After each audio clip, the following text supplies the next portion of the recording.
Prepare for I mean, that seems to... Oh, YG, what have you done? You just ate a fairy fire for no reason. Oh dear. Oh, I only just caught it by randomly. Poor guy. Unfortunate. Well, that notwithstanding, but yeah, it seems to be a general idea, right? Just run at people, just scythe them down, just use the dream call every single time it's off cooldown, just keep up the pressure with every single hero, not just the Night Stalker. We'll see if they can do that, because RRQ, they have some pressure potential of their own. Also because of the Spirit Breaker, Enchantress as well.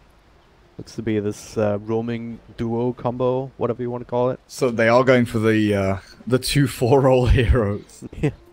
So what's anyway? what's happening? Mid Visage, 2/4 roll heroes there. Spirit Breaker. I guess Spirit Breaker is more of a 5 nowadays, really. As Enchantress should probably get more of the farm priority in this game. Offlane Darkseer. Then you're gonna have this Juggernaut who's gonna be left alone. He's already pressured through a full tango by Jules Night Stalker.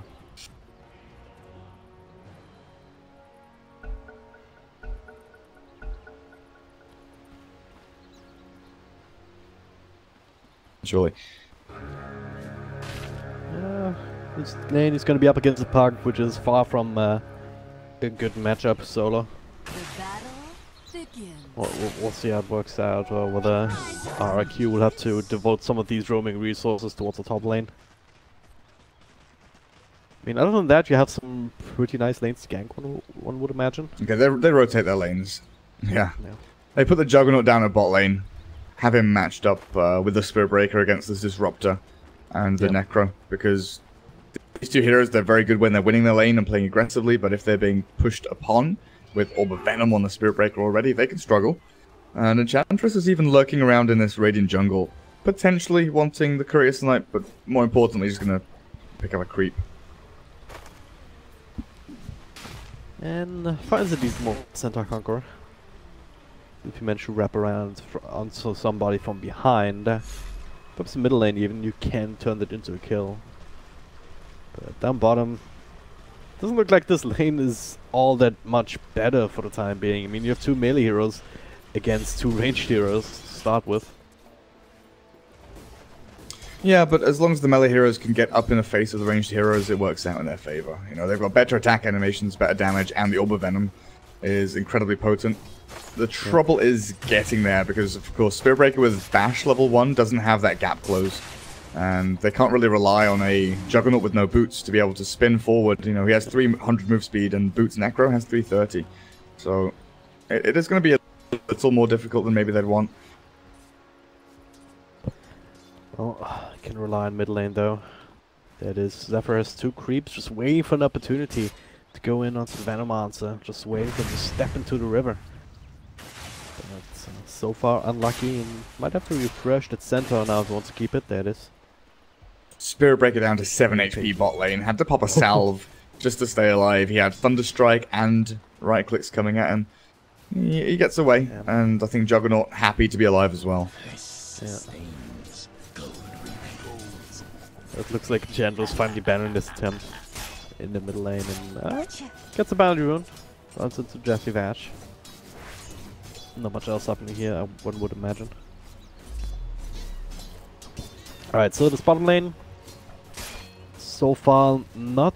actually a decent start, considering that Kel'Thuzad and Necrophos is sitting at very similar last hits, to say the least. But now in this middle lane, forcing Venomancer to just side. So stabilizing this one a little bit. And this top lane, it's a Darkseer, right? It's kind of used to this offlane position, and Jules spending a lot of this early minutes putting a lot of pressure on him and zoning him out for the puck.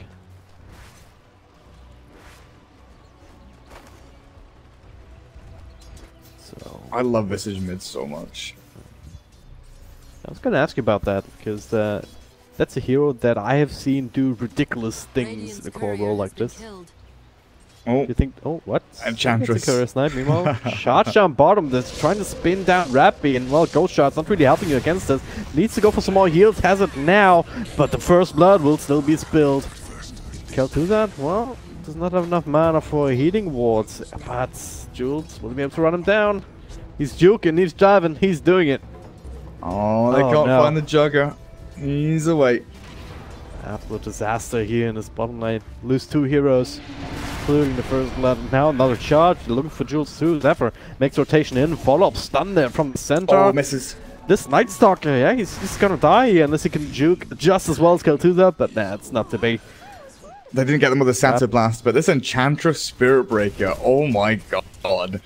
I doubted the 2 roaming 4s, and well, my doubt has been shut the hell up. This rotation to the bot lane, absolutely insane. They go for again. more. Follow-up stump is there again, and Rappy. What? Bash just to put the cherry on top. It's alright, this is exactly what we said needed to happen for RRQ, right?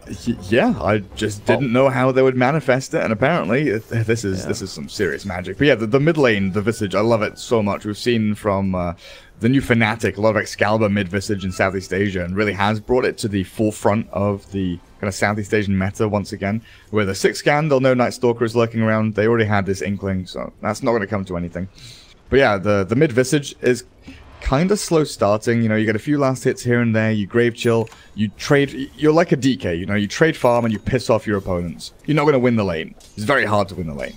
But then level 6 comes around and you send these little familiars all over the map looking for kills. If you have one setup stun, which, you know, in this case they've got charge, they've got potential enchantress creatures to set up for familiar stuns. Is Veno in trouble? If they get another bash here, they actually dodge the Q. So the answer is yes. The sidestep though from Night Stalker, trying to turn things around, but hey, that's level 6. Familiar is a little bit too scary to fight into at this point. Man. Yeah, the sidestep of the Gale there, really nicely done by Yabi. But this Visage, you know, we see some serious like peaks and troughs in terms of what the hero can do in games. You know, level 1 you're annoying, level 3 you've got the points and soul assumption potentially. But it's once you get to like level 7, 8 when you're fully tanky with Gravekeeper's Cloak, so you and your familiars are like ungankable pretty much if they're nearby you. You can't be killed. It is just ridiculously strong. Then you start going into your nuke where you're able to react and rotate around the map looking for kills and team fights. But it's the tower pressure you get, the kind of scouting ability of the familiars, the global presence, and the nuke damage and the tankiness all rolled into one means that you can itemize, you know, a number of different ways. You're this very dynamic, flowing mid-hero that isn't really pigeonholed into, you know, buying a Bloodstone or needing to buy a Blink or a Shadow Blade or having to buy lots of damage. You can go for utility if you want to. You know, Solar Crest, buy the AC, buy a Mjolnir, buy a Hex. There's lots of avenues open up to you with this hero. Toxic dives top, but meanwhile down bottom, the charge comes in again onto Rapid. They didn't quite have the follow-up in place, but you know, they have a Dark Troll Summoner, they have a Sun Conqueror, they want to find Rappy, but the turnaround is there. A couple more TPs, the charge is still coming through on the Park, who's taking a lot of damage himself. Follow-up slowdown will net them another kill here, and Rappy and Jesse Vash, well, back into the safety of the trees. But how safe is it really? He wants make sure that RRQ can continue to fight. TP out from the Necro. Jules taking over here and charge through onto the Disruptor. He should be another casualty here. Jules, okay, looking for Zephyr, bursting down with the help of the tower. Nicely done. Just like that, and Hazel, I'll just TPing straight out. So it looks like a good fight down there for the Dire team, right? RRQ, they're diving, they're getting kills, they're really piling this momentum on, but Necro TP'd out, so he didn't die. They also got to kill mid lane between Jules. Is Koala okay? Okay, they've got no glimpse, he's fine. No way. So, mid lane, they popped the Poison Nova, a Gale, and Night Stalker was there. They killed the Visage. They finally killed him as he was playing aggressively onto the Veno and nearly found an actual kill of his own with his familiars. Barely missed out on it. But them finding the Visage there is huge. Them kind of stemming the flow bot lane. Jules, 2 good rotations. This first nighttime has worked out, you know, pretty decently for him as he brings his team back into the game almost. Can they get the Juggernaut here? Diving deep. There's not enough mana for another Void, but they use the coil instead. The charge not connecting. They decide to cancel it in the end. YG. Well, he's also kind of been the X factor in some of these attempts. Just now netting another kill. There's a charge again. This time very low Jules. He also runs into Zephyr in the middle of that. Not something that the puck can necessarily protect you from. Can he get the kill here though? Zephyr, one more right click is enough despite the heals. He's doing it, man. He's doing it. That was super close though. That was super close to the heal coming through and being enough to keep him alive. But Jules made some very good rotations, you know, securing that kill on Juggernaut, and now looking for one onto the Spirit Breaker, but he just TPs out. He's too tanky. Yeah. It's the worst feeling as a Night Stalker. Like you just find someone, it's like, yeah, let's go, nuke him down with the Void, and then it's like, oh yeah, they have a TP, I have nothing left to cancel it now. And he's just use my Void. And he used his like, ulti for it as well, which is pretty huge. Yeah. Can you do anything else with that now? It doesn't seem like there's an opening. Put Darkseer down bottom now, that's the highest value kill. Kill 2-dot. No. Catching up in the top lane. Very interesting item build that he has. What's he got? Like Headless, Ring of Health, yeah, I mean, he's had a few struggles this game, hey. He's had to do this, you know. You get the headdress because there's Heartstopper aura against you. You're jungling for a lot of the time in this game. He finally gets to his safe lane and, well, he buys a helm, actually finishes the item off. It's gonna be interesting there. Maybe you just give it to your enchantress and say, here's another boot for you to micro. Little smoke up here that has been scouted out by the scan, but they're still gonna connect with a charge on the Venomancer. They need a little bit more damage and they've got it. He does get his ultimate off. And Happy Feet, they were ready for it. They will get a few counter kills here at the very least. The Spirit Breaker will eventually tick out. And YG looking for more, gets an extra news on the champ. The heals this time they are enough. A bit of a turn on Yabi still in the middle of that. The glimpse back. Not quite getting him inside kinetic field. YG does have an orb. Nice. Oh, barely dodging that. Solar Assumption there at the end. Sick disjoint. Orb was just coming off cooldown like that. That was fractions of a second of, you know, realization, understanding, then execution. Perfect out from Yaj. Oh man, that was nice to watch. But a huge scrappy team fight mid again. Happy Feet kind of just scraping their way through, trying to reclaim areas of this map as the Spirit Breaker has been so potent in his movements, his charges. You know, raindrops, of course, going to be very important here as the Ben-Hur Venomancer mid has already burnt through 4 charges of raindrops against the charge and the bash of Spirit Breaker. You know, non-stop and relentless in their aggression. It's a charge from the backlines here. We'll catch Jules now into the spin, into the follow-up control. It'll just come straight up, burst Rappy down. Easy peasy. Keep making it work. Hey, YG. I'll be a bit careful here. I just know the Spirit Breaker is looking for another charge opportunity here. Might find it now with the Ward Beam drop down.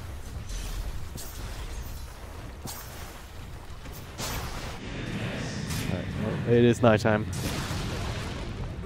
Also bringing Yabi in. Yeah, they'll secure the tower. So a bit of a show of force. Happy Feet unable and unwilling to go back into this one.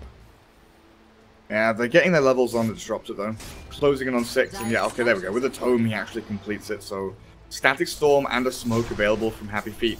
They'll have all of their abilities ready in about 30 seconds when the Gale from Venomancer comes back up. So, likely to group up around him. They TP Rappy down there, and that's exactly what they're going to do.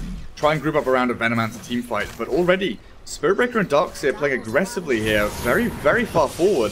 And that's going to lead to a Reaper Scythe and perhaps even more. Yeah, Gale will connect. Arcel next on the list, goes for another charge, but can't even connect it, just dies too fast, so... Well, try to go for the Venomancer. They would have brought him down if it wasn't for Rappy already making that rotation, so... Bit unfortunate, to say the least, for RRQ. Also lose the tower on top, so it's... Happy Feet just equalizing that source deficit straight off the bat. Oh. Yeah, you find him inside the Static Storm. 3 heroes around Poor Visage. Charge coming through, will probably not be finished though. Visage did finish his Midas though, so he already got 1 use out of it. He'll be happy. Oh yeah. Whereas Venomancer just completes his over on Ben-Hur. But yeah, Visage, the talents are ridiculous. You know, going back to that topic we had a few minutes ago, buying a Hand of Midas on your mid Visage, being able to get 30% XP gain. You know, in 5 minutes, he'll be like level 15 or something ridiculous like that. The speed at which this guy gains levels, and then at 15, you get plus 50 damage, which, of course, as a core hero is absolutely sick. Then, double soul assumption, we don't see too often. It's pretty weird. It does give a lot of damage, but it's, you know, situational. Perhaps here against squishy heroes like Disruptor, like Venomancer, even the Necro with the Ghost Shroud, it could be incredibly potent. But we'll hold on to this thought because the charge in down bot lane. Try for this again here. The Glimpse back immediately though into the silence. But now the Omni Slash onto Jesse Vash, bringing him down. The spin across the kinetic field and looking for more. They find the tower first. YG gets the counter kill. And now another charge. A good cancel there. Coil on 4. Was trying to find an opening into this. And they will find it. The ultimate there from the Venomancer. Catches a couple of heroes to really bring down the Spirit Breaker. Now looking for more. Another spin here as Kel'Thuzad turns around for a second, but the Cypher in the back will hold Yabi in place, and, well, okay, turns it around. Almost gets here the Venomancer with the familiar drop down. In the meantime, YG, yeah, he's freshly purchased Blink Dagger just chases the Juggernaut all the way back towards his tier 2. Huge fight for Happy Feet. This is now their game. They're in control of things. Nighttime for another minute and a half or so they could take full control of the rest of this map. Look for some deep wards into the dire jungle to the north. Look for the tier 1 top lane. Really look to, you know, convert this teamfight win and the items you get from it into something bigger, into map control, into more objectives. But Puck. Yeah, you just blinked in here, of course. If you see the Spirit Breaker coming, if you're somewhat fast with your reflexes, you can always dodge that out with the face shift. Oh man. I believe before this action you were going on about the Visit Challenge. Actually, I got a question here about the Soul Assumption double strike. It prioritizes heroes and illusions. But it hits 2 different targets, right? Yep. Like the Phantom Assassin's double daggers? Yeah. Okay. We'll see what he decides. Like, if you're stomping, I could see it being nice, but 300 health on a guy with Gravekeeper's Cloak and potentially a Solar Crest and a Hood, which he's building now, that 300 health goes a long way. You know, your effective HP off that is like 700 or something crazy. Yeah. Maybe even more. I don't know. Gravekeeper's Cloak is that super, you know, wonky ability. Well, another charge. Another kill, more than likely. Here is Jules. There's no support whatsoever, but it is nighttime. He's pretty fast on his feet. They will need to keep vision on him if they want to keep him controlled, and they can't quite find it. So he just gets away. YG though, they keep taps on him for sure with the charge. They're not quite comfortable committing more. Catching Puck is super difficult. We've already seen Yaj get himself out of charges. Just a nice little orb and face shift. Bot lane, Enchantress stuck around for a little bit too long here, I think. Well, comes back into the kinetic field. Should be a fairly straightforward kill here with the Reaper Scythe. The heals will prevent the extra death time at the very least. But a kill's a kill. Yeah, a kill is a kill. What does Darkseer have? Does he have Pipe Complete yet? No, not quite. Okay. He does have I don't know, Cloak and Ring of Hell. That's for the Hood from the Visage. Is that ready and available on Kura? Go through the Aghanim Scepter next, so the classic Visage build. To just give you that extra familiar to work with. Right, so where's this game going now? Because we've seen a lot of action, a lot of kills, but not so many tower pushes. I mean, the side lane towers have been taken down from both sides, but the tier 1 mids have been still standing. I mean, Juggernaut has just been AFK farming this entire past 10 minutes, right? He started bot lane, he went top, they put a bit of pressure on him, but now he's been farming reasonably well, and he's almost at a point where you can look to start joining teamfights as this Juggernaut. You know, level 12, you'll have the 2 points in Omni Slash, things will all look pretty happy, but overall, it honestly feels like both sides are pretty happy just kind of pushing out lanes and making sure that they get the items they need, you know? We look at both of these teams, and they are very item and level dependent. So, clashing in teamfights is this it's an uncertainty, right? It's this situation where you could win, you could lose. We're not quite sure which way it's going to swing until we know what items we have and what items our opponent has. The thing is, though, with the Radiant having Midas and his Venomancer 4-staff ready, their items are coming out that little bit faster because they'd won the last team fight or two. Because RRQ had put themselves in kind of odd situations where the Puck was able to exploit it with the initial blink. And now with Dagon coming out of Yaj, there's going to be a lot of nuke damage and even more difficult to kill as the Yule Scepter is also available. Yep.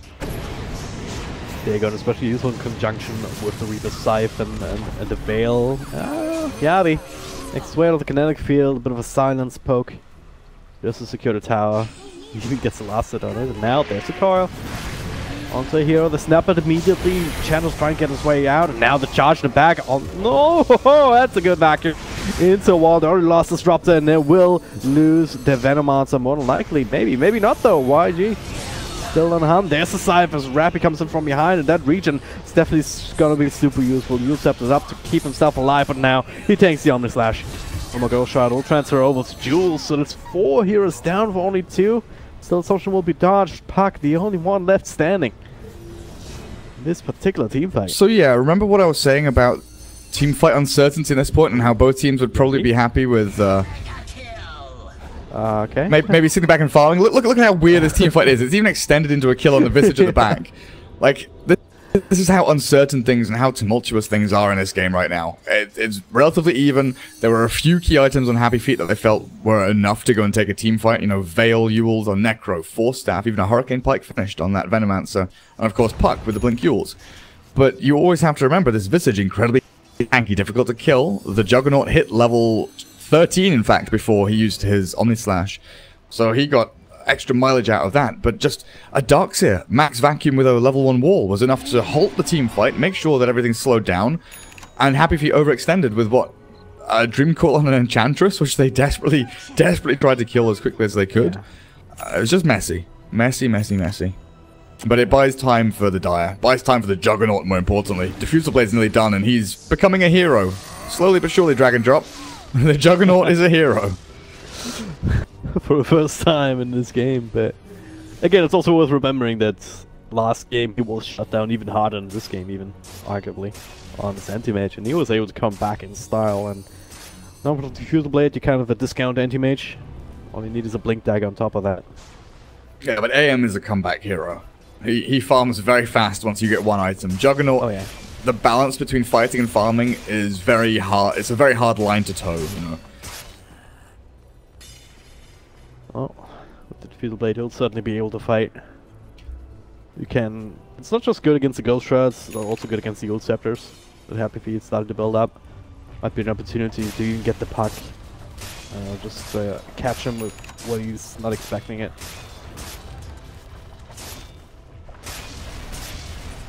We'll see.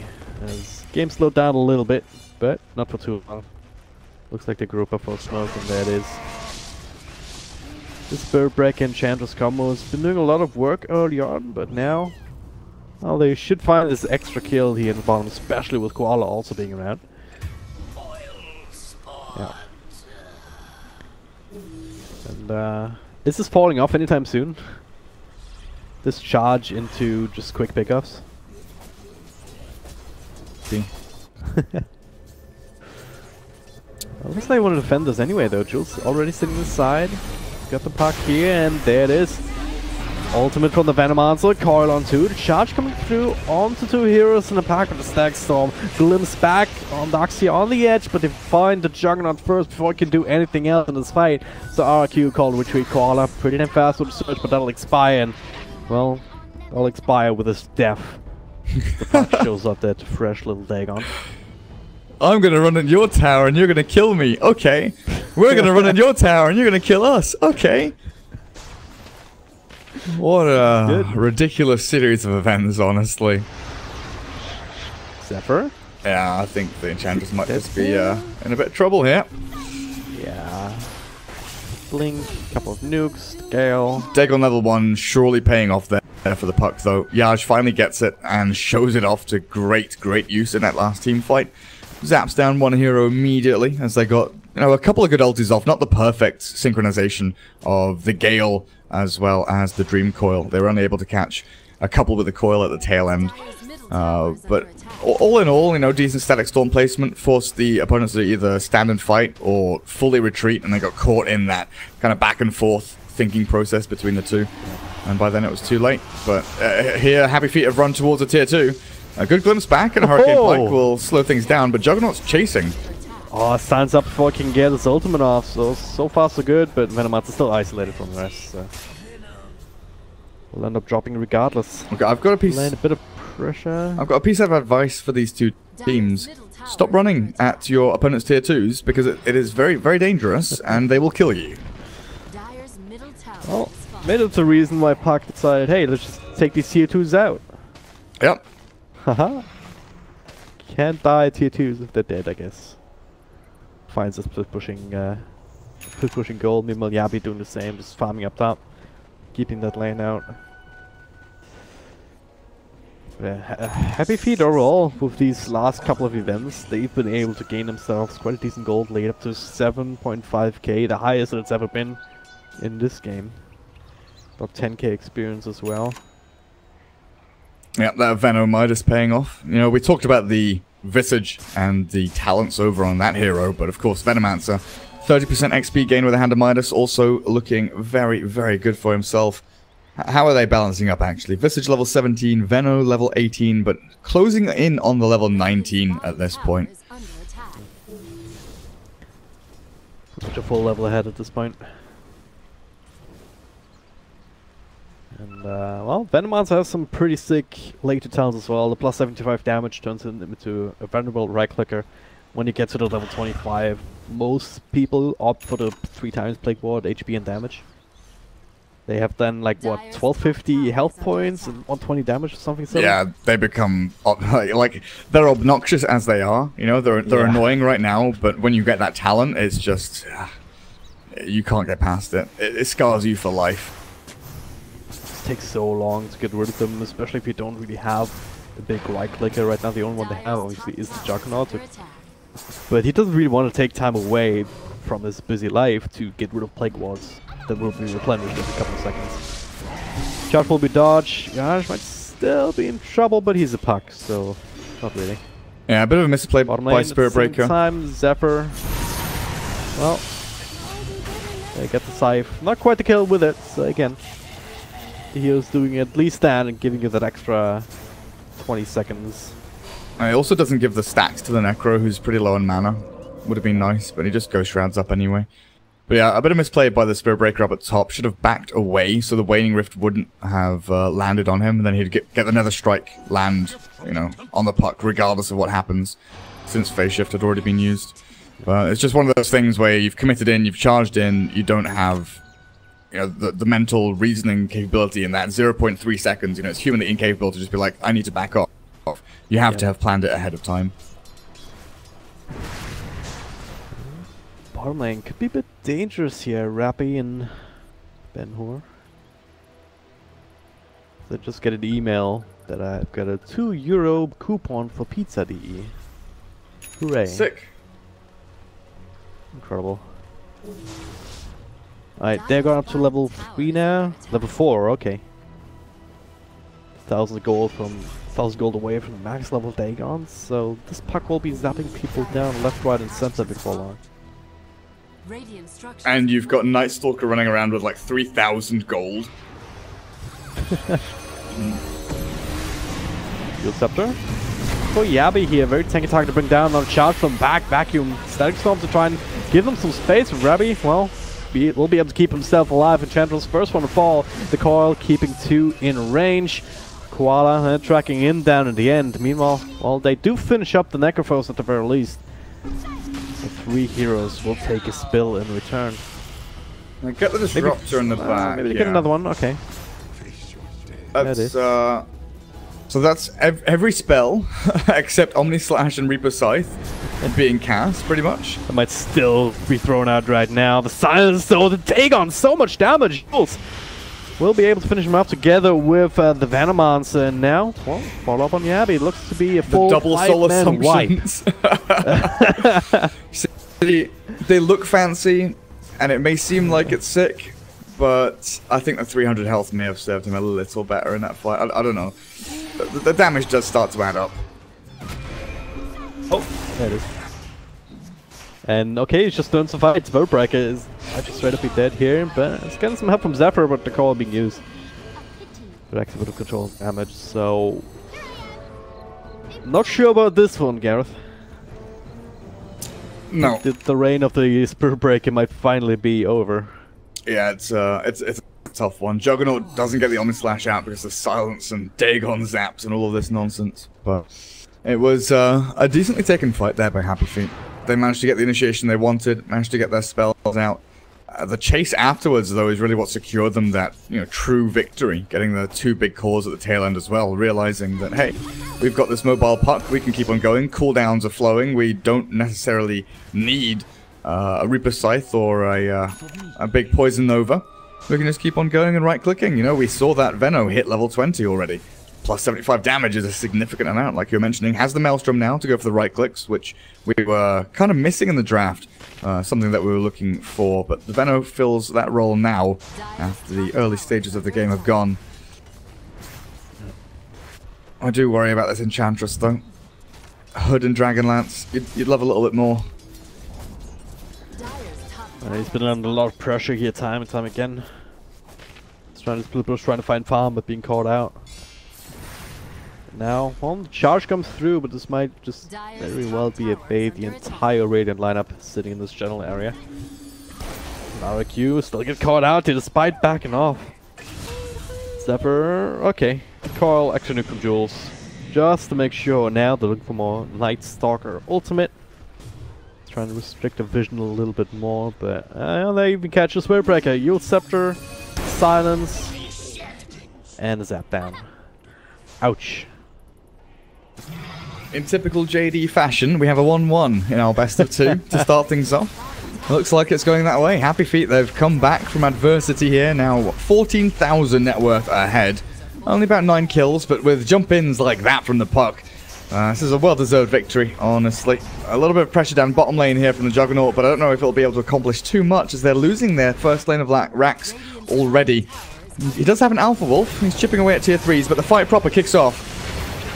Static Storm will help finish up the Visage here. He'll get the Reaper Scythe kill. He does have buyback, but he's not going to have Familiars. It's not really all that useful. They do lose the tier 3. Voyage made the rotation back, but nothing to cancel the TP or the spin TP with. That's a Happy Feet now call the retreat and should be able to make it pretty fast on the fate. But the charge coming through will be cancelled out.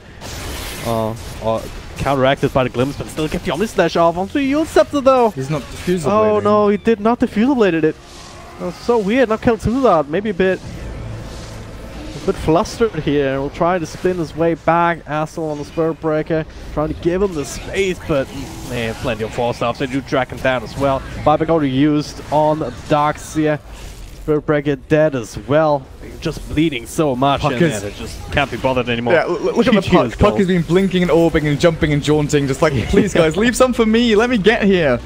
Doesn't arrive in time though, unfortunately, and then instantly disconnects from the game, but